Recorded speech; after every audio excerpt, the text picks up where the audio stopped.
आप श्री धाम वृंदावन घूमने आ रहे हैं तो माठ से राधा रानी रोड पर चलें। माठ वाली रोड पर आने के दौरान यहाँ पर एक भांडरी वन है और इस भांडरी वन के बारे में कहा जाता है कि यहाँ भगवान कृष्ण का विवाह हुआ था और इस स्थान को भांडरी वन का नाम दिया गया है। भांडरी वन में आपको ब्रज भ्रमण के दौरान भांडरी वन में जहाँ पर राधा कृष्ण जी की विवाह स्थली है और अब उसका भी आपको दर्शन कराया जाएगा। भांडरी वन में जो राधा कृष्ण जी का विवाह स्थल है वहाँ मंदिर में इस तरीके से ठाकुर जी भव्य श्रृंगार के बीच विराजमान हैं। तो वहीं एक सागर में जल रखा हुआ है, तो वहीं तुलसी जी की माला राधा जी के गले में है। भव्य फूलों के हार में ठाकुर जी सजे हुए हैं। मोरपंख की पास में रखी हुई है। इस अलौकिक श्रृंगार भांडरी वन में इस तरीके से श्रद्धालु अपने दर्शनों की बारी का इंतजार करते हुए भांडरी वन में राधा कृष्ण का विवाह स्थल कहा जाता है और यहाँ पे एक प्राचीन कुआं भी है। इसी लेकर आपका क्या कहना है यार? द्वापर में भगवान कृष्ण का अवतार होगा। मैं यहाँ एक भांडरी वन नाम का स्थान बनाऊंगा, उसमें एक कुआं प्रकट करूंगा जिस कुआं के आचमन से 14 अवतार के दर्शन का फल प्राप्त होगा। इसी भांडरी वन में मैं राधा कृष्ण का विवाह कराऊंगा। इन सभी लीलाओं को अपने नेत्रों से देखना। पृथ्वी स्थापित हो गई।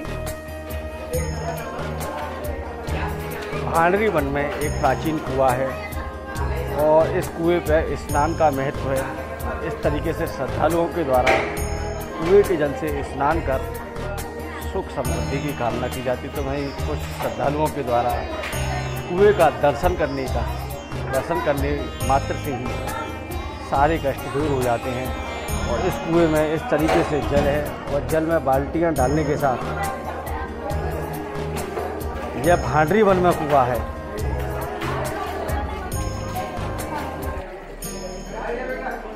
और सोमवती अमावस्या के दिन यहाँ के लोगों की माने तो इस कुएं का जल श्वेत हो जाता है, जैसे दूध की तरह।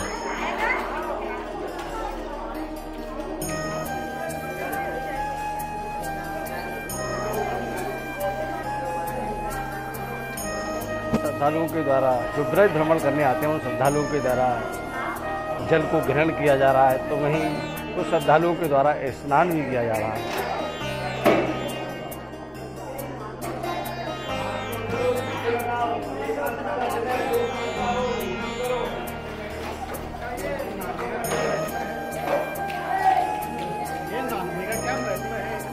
जो भांडरी वन में कुआं है, इसे लेकर यह पौराणिकता का महत्व क्या है?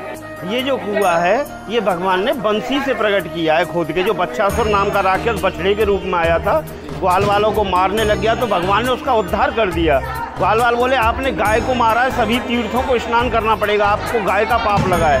भगवान बोले भैया इस ब्रह्मांड में 68 करोड़ तीर्थ हैं। तीर्थ माने जहाँ की जलधाराएं हैं, तो कुछ तीर्थ ऐसे जो जीवन में नहीं होंगे। तो भगवान से ग्वाल वाल बोले आप नहीं करोगे तो कौन कर पाएगा? तब भगवान ने कहा ठीक है मैं तो नहीं जा पाऊंगा, लेकिन सभी तीर्थों को यहाँ बुला सकता हूँ। तब भगवान ने ये कुआं खोदा है, बंसी से प्रकट किया है। सभी तीर्थों का जल है इसमें। सोमवार की अमावस को इस कुएं का जल सफ़ेद हो जाता है दूध जैसा। जिन आज भी मान्यता है जिन माता बहनों के संतान नहीं होती है, लड़कियाँ ही लड़कियाँ होती हैं, होके मर जाते हैं, गर्भ खंडित हो जाते हैं या अन्य मनोकामना होती है, वो यहाँ स्नान करके गाय के गोबर के जो स्वास्थ्य के लगे हैं वो लगाती हैं। 100% मनोकामना पूरी होती है। सोमवार की अमावस को इस कुएं का जल सफ़ेद हो जाता है दूध जैसा। तो इस कुएं के दर्शन मात्र से 14 अवतारों के दर्शन का पुण्य प्राप्त होता है। आचमन करने से पुनर्जन्म नहीं मिलता है, छींटे लगाने से सारे पाप नष्ट होते हैं। ये कुएं की कथा है भाई। ये ब्रह्मा जी, ये राधा कृष्ण कन्यादान हो रहा है।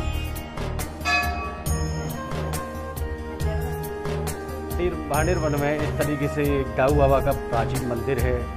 जिस स्थान पर भगवान कृष्ण व राधा जी का विवाह हुआ था वो वह एक प्राचीन वट वृक्ष भी यहाँ पर मौजूद है। और उसको गुरु जी जो मतलब माठ क्षेत्र में भांडरी वन है और इसका महत्व क्या है?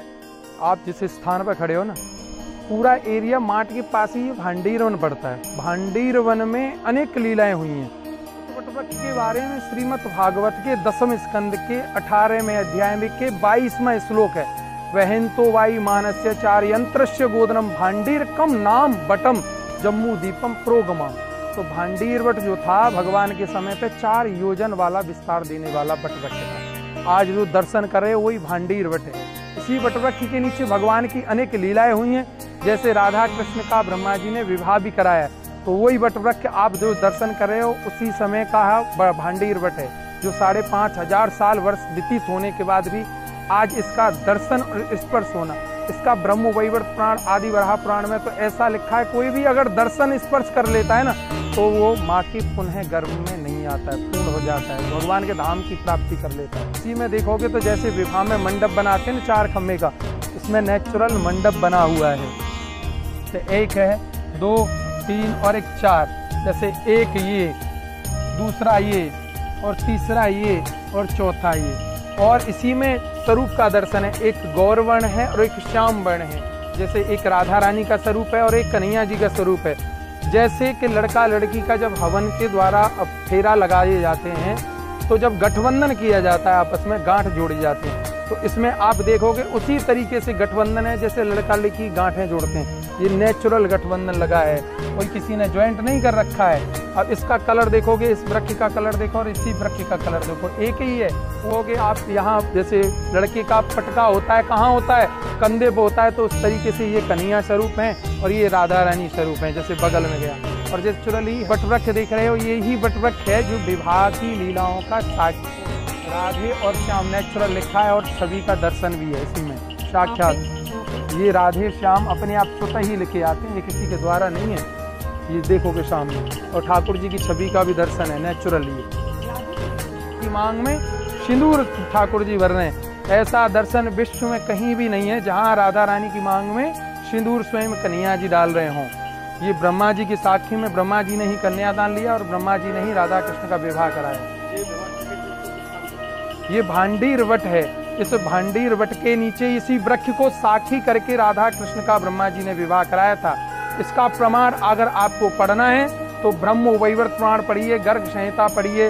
और आज रहे हो ये ठाकुर जी राधा और कृष्ण दोनों वरमाला करा रहे हैं। ऐसे दिव्य दर्शन हैं जो ठाकुर जी की ऐसी छवि का दिव्य दर्शन है जो अद्भुत और दिव्य है। जैसे कि आप देख रहे होंगे दोनों वरमाला का आज प्रचलन है वो भगवान से ही प्रारंभ हुआ था।